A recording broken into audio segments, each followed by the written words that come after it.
परम सन्मानयोग गुरु रूप गुरु खालसा साध संगत जी। वाहिगुरु जी का खालसा वाहिगुरु जी की फतेह। संत बाबा हरनाम सिंह जी रामपुर खेड़े वालिਆਂ ਦੇ ਸਮੇਂ ਇੱਕ ਸਰਦਾਰ ਵਧਾਵਾ ਸਿੰਘ ਜੀ ਹੋਇਆ ਕਰਦੇ ਸਨ, ਜੋ ਉਹਨਾਂ ਦੀ ਸੰਗਤ ਕਰਦੇ ਸਨ। ਇਹ ਪਹਿਲੇ ਸਤਸੰਗੀਆਂ ਵਿੱਚੋਂ ਸਨ। ਇਹਨਾਂ ਨੇ ਐਮਏ ਦੀ ਪੜ੍ਹਾਈ ਕਰਨ ਤੋਂ ਬਾਅਦ ਭਾਸ਼ਾ ਵਿਭਾਗ ਵਿੱਚ ਨੌਕਰੀ ਪ੍ਰਾਪਤ ਕਰਕੇ ਆਪਣਾ ਕੰਮਕਾਰ ਸ਼ੁਰੂ ਕੀਤਾ। ਜਦੋਂ ਕਦੇ ਵੀ ਇਹਨਾਂ ਨੂੰ ਸਮਾਂ ਮਿਲਦਾ ਤਾਂ ਇੱਕ ਦੋ ਦਿਨ ਦੀ ਛੁੱਟੀ ਲੈ ਕੇ ਸਮਾਂ ਕੱਢ ਕੇ ਬਾਬਾ ਜੀ ਦੇ ਪਾਸ ਸੰਗਤ ਕਰਨ ਲਈ ਆ ਜਾਂਦੇ ਸਨ। ਸਰਦਾਰ ਵਧਾਵਾ ਸਿੰਘ ਗੁਰਮੁਖ ਜੀਵਨ ਦੇ ਧਾਰਨੀ ਬਣ ਚੁੱਕੇ ਸਨ। ਪੰਜਾਂ ਪਿਆਰਿਆਂ ਦੁਆਰਾ ਬਖਸ਼ੇ ਨਿਤਨੇਮ ਤੋਂ ਇਲਾਵਾ ਸ਼੍ਰੀ ਸੁਖਮਨੀ ਸਾਹਿਬ, ਆਸਾ ਜੀ ਦੀ ਵਾਰ ਤੇ 27 ਪਾਠ ਬੇਨਤੀ ਚੌਪਈ ਦੇ ਇਹ ਹਰ ਰੋਜ਼ ਕਰਿਆ ਕਰਦੇ ਸਨ। ਇੱਕ ਸਮੇਂ ਇਹਨਾਂ ਨੇ ਬਾਬਾ ਜੀ ਦੇ ਪਾਸ ਬੇਨਤੀ ਕੀਤੀ ਕਿ ਮੈਂ ਨਿਤਨੇਮ ਤੋਂ ਇਲਾਵਾ ਇਹ ਸਾਰੇ ਪਾਠ ਨੇਮ ਨਾਲ ਰੋਜ਼ਾਨਾ ਕਰਦਾ ਹਾਂ, ਪਰ ਅਜੇ ਤੱਕ ਜੋ ਆਤਮਿਕ ਪ੍ਰਾਪਤੀ ਚਾਹੁੰਦਾ ਸੀ ਉਹ ਨਹੀਂ ਹੋਈ। ਇਸ ਦਾ ਕੀ ਕਾਰਨ ਹੈ? ਸੰਤ ਬਾਬਾ ਹਰਨਾਮ ਸਿੰਘ ਜੀ ਰਾਮਪੁਰ ਖੇੜੇ ਵਾਲੇ ਫੋਕੇ ਗਿਆਨੀਆਂ ਵਾਂਗੂ ਕਿਸੇ ਦੀ ਤਸੱਲੀ ਨਹੀਂ ਕਰਾਉਂਦੇ ਸਨ। ਬਾਬਾ ਜੀ ਉਹ ਗੱਲ ਹੀ ਕਿਸੇ ਨੂੰ ਕਹਿੰਦੇ ਸਨ ਜਿਸ ਨੂੰ ਪਹਿਲਾਂ ਆਪ ਕਮਾਉਂਦੇ ਸਨ ਜਾਂ ਜਿਸ ਦੀ ਸਤਿਗੁਰੂ ਜੀ ਅਗਵਾਈ ਦੇਣ।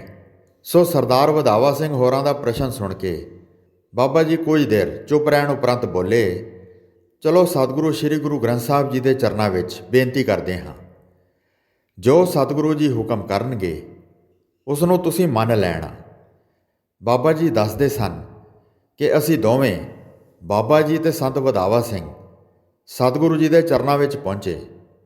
ਨਮਸਕਾਰ ਕਰਨ ਉਪਰੰਤ ਸਰਦਾਰ ਵਧਾਵਾ ਸਿੰਘ ਜੀ ਸਤਿਗੁਰੂ ਜੀ ਨੂੰ ਚੌਰ ਸਾਹਿਬ ਕਰਨ ਲੱਗ ਪਏ ਤੇ ਬਾਬਾ ਜੀ ਅਰਦਾਸ ਕਰਨ ਲੱਗ ਪਏ। ਅਰਦਾਸ ਉਪਰੰਤ ਗੁਰੂ ਚਰਨਾਂ ਵਿੱਚ ਬੈਠ ਕੇ ਸਿਮਰਨ ਨਾਲ ਸੁਰਤੀ ਨੂੰ ਇਕਾਗਰ ਕੀਤਾ। ਇਸ ਧਿਆਨ ਮਗਨਤਾ ਵਿੱਚ ਬਾਬਾ ਜੀ ਨੂੰ ਸਤਿਗੁਰੂ ਸ੍ਰੀ ਗੁਰੂ ਗੋਬਿੰਦ ਸਿੰਘ ਜੀ ਦੇ ਦਰਸ਼ਨ ਹੋਏ। ਮਹਾਰਾਜ ਜੀ ਨੇ ਹੁਕਮ ਕੀਤਾ, ਭਾਈ ਹਰਨਾਮ ਸਿੰਘ ਜੀ, ਵਧਾਵਾ ਸਿੰਘ ਨੂੰ ਕਹਿ ਦਿਓ ਕਿ ਜਿੰਨਾ ਪਾਠ ਉਹ ਕਰੇ ਉਹ ਸਾਨੂੰ ਸੁਣਾ ਕੇ ਕਰਿਆ ਕਰੇ। ਬਹੁਤੀ ਗਿਣਤੀ ਕਰਨ ਦੀ ਲੋੜ ਨਹੀਂ। ਬੇਨਤੀ ਚੌਪਈ ਦੇ 17 ਪਾਠਾਂ ਦੀ ਥਾਂ ਕੇਵਲ ਇੱਕ ਪਾਠ ਹੀ ਉਹ ਸਾਨੂੰ ਸੁਣਾ ਕੇ ਕਰੇ ਤਾਂ ਉਸ ਦਾ ਜ਼ਿਆਦਾ ਫਲ ਉਸ ਨੂੰ ਮਿਲੇਗਾ। ਨਾਲ ਹੀ ਬਚਨ ਕੀਤਾ ਕਿ ਉਸ ਦਾ ਨਿਤਨੇਮ ਤਾਂ ਸਾਡੇ ਪਾਸ ਪਹੁੰਚ ਜਾਂਦਾ ਹੈ, ਪਰ ਅਰਦਾਸ ਕਦੇ ਨਹੀਂ ਪਹੁੰਚੀ। ਬਾਬਾ ਜੀ ਨੇ ਸਤਿਗੁਰਾਂ ਵੱਲੋਂ ਪ੍ਰਾਪਤ ਹੋਏ ਬਚਨ ਸਰਦਾਰ ਵਧਾਵਾ ਸਿੰਘ ਜੀ ਨੂੰ ਦੱਸ ਦਿੱਤੇ। ਬਚਨ ਸੁਣ ਕੇ ਉਹਨਾਂ ਨੇ ਬਾਬਾ ਜੀ ਨੂੰ ਕਿਹਾ ਕਿ ਸਤਿਗੁਰੂ ਜੀ ਦੇ ਦਰਸ਼ਨ ਤਾਂ ਮੈਨੂੰ ਹੁੰਦੇ ਨਹੀਂ, ਮੈਂ ਬਾਣੀ ਉਹਨਾਂ ਨੂੰ ਕਿਵੇਂ ਸੁਣਾਵਾਂ। ਇਹ ਸੁਣ ਕੇ ਬਾਬਾ ਜੀ ਨੇ ਫਿਰ ਮਹਾਰਾਜ ਜੀ ਨੂੰ ਬੇਨਤੀ ਕੀਤੀ ਕਿ ਇਹ ਪ੍ਰੇਮੀ ਇਸ ਪ੍ਰਕਾਰ ਕਹਿ ਰਿਹਾ ਹੈ। ਸਤਿਗੁਰੂ ਜੀ ਨੇ ਫਿਰ ਬਚਨ ਕੀਤਾ ਕਿ ਜੋ ਬਾਣੀ ਉਹ ਪੜ੍ਹਦਾ ਹੈ, ਜੇਕਰ ਉਸ ਪੜ੍ਹੀ ਹੋਈ ਬਾਣੀ ਨੂੰ ਆਪ ਮਨ ਤਥਾ ਆਤਮਾ ਕਰਕੇ ਸੁਣਦਾ ਹੈ ਤਾਂ ਸਮਝੋ ਕਿ ਉਹ ਪੜ੍ਹੀ ਹੋਈ ਬਾਣੀ ਅਸੀਂ ਸੁਣ ਲਈ ਹੈ। ਜੋ ਜਗਿਆਸੂ ਕੇਵਲ ਗੁਰਬਾਣੀ ਦਾ ਰਟਨ ਹੀ ਕਰਦਾ ਹੈ ਪਰ ਆਪ ਮਨ ਜਾਂ ਆਤਮਾ ਕਰਕੇ ਨਹੀਂ ਸੁਣਦਾ, ਤਦ ਉਹ ਸਾਡੇ ਤੱਕ ਵੀ ਪੁੱਜਦੀ ਨਹੀਂ। ਜੇ ਸਾਨੂੰ ਸੁਣਾਉਣਾ ਹੈ ਤਾਂ ਆਪ ਪੜ੍ਹੋ ਤੇ ਉਸ ਪੜ੍ਹੀ ਹੋਈ ਬਾਣੀ ਨੂੰ ਆਪ ਸੁਣੋ। ਗੁਰਮੰਤਰ ਜਾਂ ਮੂਲ ਮੰਤਰ ਦਾ ਜਾਪ ਵੀ ਇਸੇ ਤਰ੍ਹਾਂ ਕਰਨਾ ਹੈ।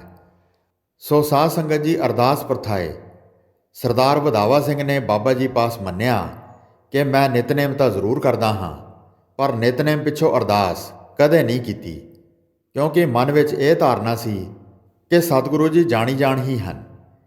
ਇਹਨਾਂ ਬਚਨਾਂ ਤੋਂ ਸਪਸ਼ਟ ਹੈ ਕਿ ਇੱਕ ਤਾਂ ਨਿਤਨੇਮ ਕਰਨ, ਬਾਣੀ ਪੜ੍ਹਨ ਤਥਾ ਸਿਮਰਨ ਕਰਨ ਤੋਂ ਪਿੱਛੋਂ ਗੁਰੂ ਚਰਨਾਂ ਵਿੱਚ ਅਰਦਾਸ ਜ਼ਰੂਰੀ ਕਰਨੀ ਚਾਹੀਦੀ ਹੈ ਕਿ ਹੇ ਸਤਿਗੁਰੂ ਜੀ, ਆਪ ਜੀ ਦੀ ਬਖਸ਼ਿਸ਼ ਦਾ ਸਦਕਾ ਨਿਤਨੇਮ ਜਾਂ ਸਿਮਰਨ ਹੋਇਆ ਹੈ, ਇਸ ਨੂੰ ਆਪਣੇ ਖਜ਼ਾਨੇ ਵਿੱਚ ਪ੍ਰਵਾਨ ਕਰੋ ਅਤੇ ਦਾਸਾਂ ਨੂੰ ਇਹ ਦਾਤਾਂ ਜੋ ਵੀ ਆਤਮਿਕ ਪ੍ਰਾਪਤੀਆਂ ਅਸੀਂ ਚਾਹੁੰਦੇ ਹਾਂ ਪ੍ਰਦਾਨ ਕਰੋ ਅਤੇ ਭੁੱਲਾਂ ਚੁੱਕਾਂ ਦੀ ਖਿਮਾ ਬਖਸ਼ੋ ਜੀ ਇਤਿਆਦਿਕ।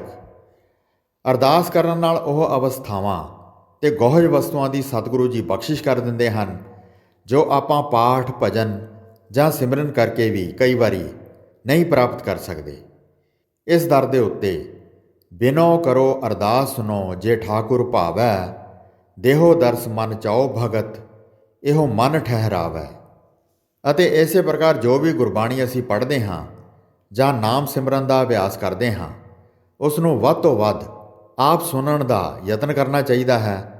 ਸੁਣਨ ਦਾ ਮਹਾਤਮ ਸਤਿਗੁਰੂ ਸ੍ਰੀ ਗੁਰੂ ਨਾਨਕ ਦੇਵ ਜੀ ਗੁਰਬਾਣੀ ਵਿੱਚ ਦੱਸਦੇ ਹਨ ਕਿ ਸੁਣਿਆ ਸਿੱਧ ਪੀਰ ਸੁਰਨਾਥ, ਸੁਣਿਆ ਧਰਤ ਧਵਲ ਆਕਾਸ, ਸੁਣਿਆ ਦੀਪ ਲੋ ਪਾਤਾਲ, ਸੁਣਿਆ ਪੋਹਿ ਨ ਸਕੈ ਕਾਲ, ਨਾਨਕ ਭਗਤਾਂ ਸਦਾ ਵਿਗਾਸ, ਸੁਣਿਆ ਦੁਖ ਪਾਪ ਕਾ ਨਾਸ। ਤੇ ਗਾਵੀਐ ਸੁਣੀਐ ਮਨ ਰਖੀਐ ਭਾਓ, ਦੁਖ ਪਰ ਹਰ ਸੁਖ ਕਰ ਲੈ ਜਾਏ। ਸ਼੍ਰੀ ਆਨੰਦ ਸਾਹਿਬ ਵਿੱਚ ਤੀਸਰੇ ਗੁਰਦੇਵ ਜੀ ਹੁਕਮ ਕਰਦੇ ਹਨ ਕਿ ਆਨੰਦ ਸੁਣੋ ਵਡਭਾਗੀ ਹੋ, ਸਗਲ ਮਨੋਰਥ ਪੂਰੇ, ਪਾਰ ਬ੍ਰਹਮ ਪ੍ਰਭ ਪਾਇਆ, ਉਤਰੇ ਸਗਲ ਵਿਸੂਰੇ, ਦੁਖ ਰੋਗ ਸੰਤਾਪ ਉਤਰੇ, ਸੁਣੀ ਸੱਚੀ ਬਾਣੀ, ਸੰਤ ਸਾਜਨ ਭਏ ਸਰਸੇ, ਪੂਰੇ ਗੁਰ ਤੇ ਜਾਣੀ, ਸੁਣਤੇ ਪੁਨੀਤ ਕਹਤੇ ਪਵਿੱਤ, ਸਤਿਗੁਰ ਰਹਿਆ ਭਰਪੂਰੇ, ਬਿਨਵੰਤ ਨਾਨਕ ਗੁਰ ਚਰਨ ਲਾਗੇ, ਵਾਜੇ ਅਨਹਦ ਤੂਰੇ। ਇਸ ਤੋਂ ਇਲਾਵਾ ਇਤਿਹਾਸ ਵੀ ਗਵਾਹ ਹੈ ਕਿ ਸੁਲਤਾਨਪੁਰ ਸਾਹਿਬ ਜਦੋਂ ਸ੍ਰੀ ਗੁਰੂ ਨਾਨਕ ਦੇਵ ਜੀ ਨੇ ਵੇਈ ਨਦੀ ਵਿੱਚ ਪ੍ਰਵੇਸ਼ ਕੀਤਾ ਤਾਂ ਨਿਰੰਕਾਰ ਜੀ ਪਾਸੋਂ ਮੂਲ ਮੰਤਰ ਤੇ ਗੁਰਮੰਤਰ ਦੀ ਦਾਤ ਲੋਕਾਈ ਨੂੰ ਸ਼ਾਂਤੀ ਪ੍ਰਦਾਨ ਕਰਨ ਵਾਸਤੇ ਲੈ ਕੇ ਆਏ। 3 ਦਿਨ ਵੇਈ ਵਿੱਚ ਅਲੋਪ ਰਹਿਣ ਪਿੱਛੋਂ ਸੰਸਾਰ ਦੇ ਸਥੂਲ ਕੰਨਾਂ ਵਿੱਚ ਗੁਰੂ ਨਾਨਕ ਪਾਤਸ਼ਾਹ ਦੇ ਮੁਖਾਰਬਿੰਦ 'ਚੋਂ ਨਿਕਲੀ ਆਵਾਜ਼, ਨਾ ਕੋਈ ਹਿੰਦੂ ਨਾ ਕੋਈ ਮੁਸਲਮਾਨ ਜਦੋਂ ਪਈ ਤਾਂ ਸਾਰੇ ਲੋਕ ਇਕੱਠੇ ਹੋ ਗਏ। ਕਾਜ਼ੀ ਨੇ ਗੁੱਸਾ ਕੀਤਾ ਤੇ ਕਿਹਾ ਕਿ ਜੇਕਰ ਤੁਹਾਡੀ ਦ੍ਰਿਸ਼ਟੀ ਵਿੱਚ ਸਾਰੇ ਹੀ ਬਰਾਬਰ ਹਨ, ਭਾਵ ਨਾ ਕੋਈ ਹਿੰਦੂ ਹੈ ਨਾ ਕੋਈ ਮੁਸਲਮਾਨ, ਤਾਂ ਸਾਡੇ ਨਾਲ ਨਮਾਜ਼ ਪੜ੍ਹਨ ਵਾਸਤੇ ਚੱਲੋ। ਸਤਿਗੁਰੂ ਜੀ ਕਾਜ਼ੀ ਦੀ ਗੱਲ ਸੁਣ ਕੇ ਝੱਟ ਤਿਆਰ ਹੋ ਗਏ ਤੇ ਮਸੀਤ ਚਲੇ ਗਏ, ਪਰ ਨਮਾਜ਼ ਪੜ੍ਹੀ ਕੋਈ ਨਾ, ਸਗੋਂ ਮੁਸਕਰਾਉਂਦੇ ਰਹੇ। ਨਵਾਬ ਤੇ ਕਾਜ਼ੀ ਦੇ ਗੁੱਸਾ ਕਰਨ ਤੇ ਕਿ ਤੁਸੀਂ ਆਏ ਤਾਂ ਨਮਾਜ਼ ਪੜ੍ਹਨ ਸੀ, ਪਰ ਨਮਾਜ਼ ਪੜ੍ਹਨੀ ਤਾਂ ਇੱਕ ਪਾਸੇ, ਸਗੋਂ ਦੂਸਰਿਆਂ ਨੂੰ ਵੀ ਮਖੌਲ ਕਰਦੇ ਰਹੇ ਹੋ। ਸਤਿਗੁਰੂ ਜੀ ਨੇ ਉੱਤਰ ਦਿੱਤਾ ਕਿ ਤੁਸੀਂ ਸਾਨੂੰ ਖੁਦਾ ਦੀ ਨਮਾਜ਼ ਪੜ੍ਹਨ ਵਾਸਤੇ ਲਿਆਂਦਾ ਸੀ, ਨਾ ਕਿ ਘੋੜੇ ਵਛੇਰਿਆਂ ਦੀ। ਭਾਵ ਕਿ ਤੁਸੀਂ ਨਿਹਰਾ ਮੂੰਹ ਵਿੱਚੋਂ ਹੀ ਕਲਮਾ ਪੜ੍ਹ ਰਹੇ ਸੀ, ਪਰ ਤੁਹਾਡਾ ਧਿਆਨ ਘਰਾਂ ਤੇ ਵਿਦੇਸ਼ਾਂ ਵਿੱਚ ਘੋੜਿਆਂ ਦੀ ਖਰੀਦੋ ਫਰੋਖਤ ਜਾਂ ਸਾਰ ਸੰਭਾਲ ਵਿੱਚ ਹੀ ਰਿਹਾ ਹੈ। ਇਸ ਤਰ੍ਹਾਂ ਗੈਰ ਹਜ਼ੂਰੀ ਵਿੱਚ ਪੜ੍ਹੀ ਹੋਈ ਨਮਾਜ਼ ਖੁਦਾ ਨੂੰ ਪ੍ਰਵਾਨ ਨਹੀਂ ਹੁੰਦੀ ਤੇ ਨਾ ਹੀ ਨਮਾਜ਼ ਦੇ ਸ਼ਬਦ ਖੁਦਾ ਤੱਕ ਪਹੁੰਚਦੇ ਹਨ। ਜੇਕਰ ਗੁਰਦੇਵ ਜੀ ਦੂਸਰੇ ਮੱਤ ਵਾਲਿਆਂ ਨੂੰ ਇਹ ਸਿੱਖਿਆ ਦੇ ਰਹੇ ਹਨ ਕਿ ਜੋ ਸ਼ਬਦ ਤੁਸੀਂ ਮੂੰਹ ਵਿੱਚੋਂ ਖੁਦਾ ਦੀ ਸਿਫਤ ਵਜੋਂ ਕਹਿੰਦੇ ਹੋ, ਉਹਨਾਂ ਨੂੰ ਸੁਣਾਂਗੇ ਅਸੀਂ ਤਾਂ ਜੇਕਰ ਸਾਡਾ ਧਿਆਨ ਉਹਨਾਂ ਸ਼ਬਦਾਂ ਵਿੱਚ ਹੋਏਗਾ। ਜੇ ਸਤਿਗੁਰੂ ਜੀ ਦੂਸਰਿਆਂ ਨੂੰ ਇਹ ਹੁਕਮ ਕਰਦੇ ਹਨ ਤਾਂ ਆਪਣੇ ਸਿੱਖਾਂ ਪਾਸੋਂ ਕਿੰਨੀ ਵਧੇਰੇ ਆਸ ਰੱਖਦੇ ਹੋਣਗੇ। ਸਤਿਗੁਰੂ ਜੀ ਦੇ ਇਹ ਦੋਵੇਂ ਬਚਨ ਸਰਦਾਰ ਵਧਾਵਾ ਸਿੰਘ ਜੀ ਨੇ ਆਪਣੇ ਜੀਵਨ ਵਿੱਚ ਘਟਾਉਣੇ ਸ਼ੁਰੂ ਕਰ ਦਿੱਤੇ ਤੇ ਇਸ ਤਰ੍ਹਾਂ ਉਹਨਾਂ ਦੀ ਆਤਮਿਕ ਤਰੱਕੀ ਵੀ ਸ਼ੁਰੂ ਹੋ ਗਈ। ਇੱਕ ਨਾਨਕ ਕੀ ਅਰਦਾਸ, ਜੇ ਤੁਧ ਭਾਵਸੀ, ਮੈਂ ਦੀਜੈ ਨਾਮ ਨਿਵਾਸ, ਹਰ ਗੁਣ ਗਾਵਸੀ। ਦੋਏ ਕਰ ਜੋੜ ਕਰੋ ਅਰਦਾਸ, ਤੁਧ ਭਾਵੈ ਤਾਂ ਆਣੈ ਰਾਸ। ਕਰ ਕਿਰਪਾ ਆਪਣੀ ਭਗਤੀ ਲਾਏ, ਜਨ ਨਾਨਕ ਪ੍ਰਭ ਸਦਾ ਧਿਆਏ। ਗੁਰਬਾਣੀ ਦਾ ਸਤਿਕਾਰ ਬਾਬਾ ਜੀ ਦੇ ਧੁਰ ਹਿਰਦੇ ਵਿੱਚ ਘਰ ਕਰ ਚੁੱਕਾ ਸੀ। ਅਸਲੀ ਰੂਪ ਵਿੱਚ ਸਤਿਕਾਰ ਵੀ ਉਸ ਵਸਤੂ ਦਾ ਹੀ ਹੋ ਸਕਦਾ ਹੈ ਜੋ ਜੀਵਨ ਵਿੱਚ ਸਭ ਤੋਂ ਮਹਾਨ ਪ੍ਰਤੀਤ ਹੋਵੇ ਅਤੇ ਜੋ ਜੀਵਨ ਆਸਰਾ ਹੋਵੇ। ਬਾਬਾ ਜੀ ਦਾ ਜੀਵਨ ਮੈਂ ਗੁਰਬਾਣੀ ਆਧਾਰ ਹੈ, ਗੁਰਬਾਣੀ ਲਾਗ ਰਹਾਉ ਵਾਲਾ ਸੀ, ਜਿਸ ਸਦਕਾ ਬਾਬਾ ਜੀ ਆਪਣੀ ਜੀਵਨ ਆਧਾਰ ਵਸਤੂ ਦਾ ਅਤ ਸਤਿਕਾਰ ਕਰਦੇ ਸਨ। ਜੇ ਕਿਤੇ ਅਖਬਾਰ ਜਾਂ ਕਿਸੇ ਕਾਗਜ਼ ਉੱਪਰ ਗੁਰਬਾਣੀ ਦੀਆਂ ਤੁਕਾਂ ਲਿਖੀਆਂ ਹੋਈਆਂ ਹੇਠਾਂ ਜ਼ਮੀਨ ਉੱਪਰ ਵੇਖ ਲੈਂਦੇ ਤਾਂ ਉਹਨਾਂ ਨੂੰ ਚੁੱਕ ਕੇ ਉਹ ਨਮਸਕਾਰ ਕਰਦੇ ਸਨ ਤੇ ਅੱਗ ਵਿੱਚ ਉਹਨਾਂ ਦਾ ਸੰਸਕਾਰ ਕਰ ਦਿੰਦੇ ਸਨ। ਛੋਟੇ ਗੁਟਕੇ ਤੋਂ ਲੈ ਕੇ ਸਮੁੱਚੀ ਬਾਣੀ ਸ੍ਰੀ ਗੁਰੂ ਗ੍ਰੰਥ ਸਾਹਿਬ ਜੀ ਤੱਕ ਗੁਰੂ ਰੂਪ ਜਾਣ ਕੇ ਬਾਬਾ ਜੀ ਸਤਿਕਾਰ ਕਰਿਆ ਕਰਦੇ ਸਨ ਤੇ ਕਿਹਾ ਕਰਦੇ ਸਨ ਕਿ ਕਲਯੁਗੀ ਜੀਵਾਂ ਦਾ ਗੁਰੂ ਗੁਰਬਾਣੀ ਹੈ। ਬਾਣੀ ਗੁਰੂ, ਗੁਰੂ ਹੈ ਬਾਣੀ, ਵਿੱਚ ਬਾਣੀ ਅੰਮ੍ਰਿਤ ਸਾਰੇ। ਗੁਰਬਾਣੀ ਕਹੈ ਸੇਵਕ ਜਨ ਮਾਨੈ, ਪ੍ਰਤੱਖ ਗੁਰੂ ਨਿਸਤਾਰੇ। ਅਤੇ ਸਤਿਗੁਰੂ ਜੀ ਦੀ ਜੋ ਬਾਣੀ ਹੈ ਇਹ ਸਤ ਸਰੂਪ ਪਰਮੇਸ਼ਰ ਦਾ ਰੂਪ ਹੈ। ਸਤਿਗੁਰੂ ਕੀ ਬਾਣੀ ਸਤ ਸਰੂਪ ਹੈ, ਗੁਰਬਾਣੀ ਬਣੀ ਹੈ। ਜਿੰਨੇ ਵੀ ਬਚਨ ਗੁਰਬਾਣੀ ਵਿੱਚ ਹਨ ਇਹ ਸਤਿਗੁਰੂ ਜੀ ਦਾ ਅਸਲੀ ਰੂਪ ਹਨ। ਇਹ ਬਚਨ ਜੀਵ ਨੂੰ ਜੀਵਨ ਮੁਕਤੀ ਦਾ ਰਸਤਾ ਦੱਸਣ ਵਾਲੇ ਹਨ। ਸਤਿਗੁਰੂ ਬਚਨ ਬਚਨ ਹੈ ਸਤਿਗੁਰ, ਪਾਧਰ ਮੁਕਤ ਜਨਾਵੈ ਗੋ। ਬਾਬਾ ਜੀ ਤਾਂ ਇੱਥੋਂ ਤੱਕ ਕਿਹਾ ਕਰਦੇ ਸਨ ਕਿ ਇੰਜ ਜਾਣ ਲਓ, ਜੋ ਗੁਰਬਾਣੀ ਦਾ ਸਤਿਕਾਰ ਕਰਦਾ ਹੈ ਉਹ ਆਪਣੇ ਗੁਰੂ ਦਾ ਸਤਿਕਾਰ ਕਰਦਾ ਹੈ, ਅਤੇ ਜੋ ਗੁਰਬਾਣੀ ਦਾ ਸਤਿਕਾਰ ਨਹੀਂ ਕਰਦਾ ਉਹ ਆਪਣੇ ਗੁਰੂ ਦੀ ਬੇਅਦਬੀ ਕਰਦਾ ਹੈ। ਜੇ ਆਪਾਂ ਗੁਰੂ ਦਾ ਅਦਬ ਸਤਿਕਾਰ ਨਾ ਕੀਤਾ ਤਾਂ ਅਸੀਂ ਕਿਹੜੇ ਮੂੰਹ ਨਾਲ ਗੁਰਦੇਵ ਜੀ ਪਾਸੋਂ ਮੁਕਤ ਭੁਗਤ ਦੀਆਂ ਦਾਤਾਂ ਮੰਗਾਂਗੇ।